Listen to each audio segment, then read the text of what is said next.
My name's Andrea Acosta, and I've graduated New Life and New Way programs at Crossroads Mission in 2018. My life was a mess. I was in the grips of addiction. My addiction led me to prison a couple times. I spent almost 3 years in prison. I was in a really dark place, psychosis, feeling suicidal, just reminded of all the horrible things I had ever done. I didn't really even want to live. I had no desire to live. Yeah, I was in a pretty dark place. Estranged from family, friends. I had burnt so many bridges. I was just in a dark place. I think my addiction first started in middle school and high school just to fit in. I started smoking weed when I was 14 years old, and then I started doing pain pills at the age of 16. I started doing things like ecstasy, and I had dropped out of school, things like that. And then when I turned 18, I had tried meth and heroin. And then by the time I turned 20, I started injecting it. Heroin was my drug of choice, but I think that it was masking deeper things, traumas and things that I had been through. My addiction led me to, stealing from family and friends, and eventually I got kicked out of my home and was couch surfing between my grandparents' house, great uncle's house, and just friends and family. I was couch surfing. I basically didn't have nowhere to go. I had lost my job due to my addiction. Altogether, I would say 10 years, because I'm counting the 14 years old when I first picked up marijuana and then the 24 years old when I got clean. So about 10 years of addiction. So I'm a single mom of a beautiful 4-year-old boy. He's almost 5. His name is Samuel.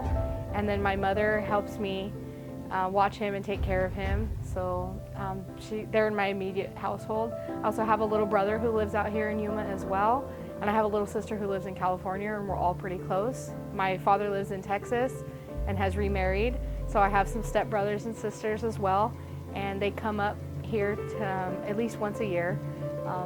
So that's the immediate family. I had gotten out of prison and resorted to the same lifestyle that I had always known. Within 2 days of being out, my drug of choice had found me. I stayed in Phoenix for a little while, and I started to notice that I was almost going into another psychosis. And I had called my mom. I had went to California for a little bit to try to come off the harder drugs. And I was living with my mom, who was renting a room. And my mom was also back in her addiction too. And I came to this point in my life where I realized I needed to do something. And I felt like my whole family was going down, addiction was just taking over my whole family, and I felt like it was up to me to do something. I didn't really know what to do. I was searching for rehab. I was on really good insurance with my dad, so I was calling a few different places. I finally called my best friend from high school, and she's from Yuma, and she had asked me if I was really ready. And I said, yeah. And so she made some calls, and she got me a bed at Crossroads Mission, and she even picked me up in Yarnell, which is by Prescott, where my hometown is. And so that's what led me here. I came out here knowing only one person, and I just took a chance, and that was the start. So in my addiction and in my life, I was living in the world, and I was searching for my identity in women, men, drugs, and when I was in prison, I happened to be in a same-sex relationship, and there was a point where I realized that I didn't want prison to be my life, and so I had this thought that I don't want this anymore, but I didn't know how to achieve it. And so that was when I first started. So prison was just like the abstinence from it, but I didn't have no program. I didn't have nobody taught me a new way to live. It was just abstinence off of substances. And so that's why each time I had gone out, I went to prison twice, and when I had gotten out each time, within 2 days, I was right back in my addiction. I was in the New Life program for 5 months because my program got extended for getting caught with a cell phone. And then I was also in the New Way program for, I think, about another 5 months. I was able to find my identity in Christ. I was able to develop a family, a community, a fellowship of people that just loved me before I knew how to love myself. I was introduced to the 12 steps of recovery. I worked a couple sets of steps, and doing those 12 steps gave me a relationship with Jesus Christ. I always believed in God. I knew that he was real. I grew up in church, but I didn't have a relationship with him. And so Crossroads Mission gave me that opportunity to build on that relationship and to show me that unconditional love, and just to show me a lot of grace too. And so that's a lot of what I've learned.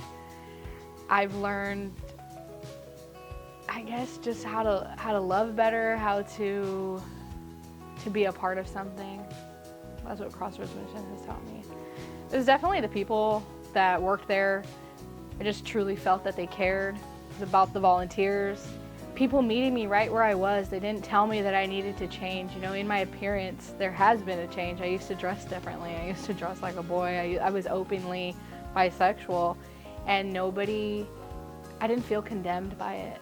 Everybody just loved me where I was, and it was great that I got the opportunity to allow God to change me from the inside out, instead of people telling me what I need to do and don't need to do. And so I think the most important thing that Crossroads did for me was just emphasize on surrender. I think just emphasizing the love of Jesus. There was a pastor there, and he always used to say, God is with you. That's a fact, not a feeling. And there's something about like that statement that has stuck with me, because it's so real. Like, and in my addiction, I had felt like God had left me, you know, and so I don't know why the way he had said it with so much authority and so much, it's just been something that's always stuck with me, and like, I love that, because it's so true. Like, and I'm tired of acting out of emotions. That's what I had done for so long.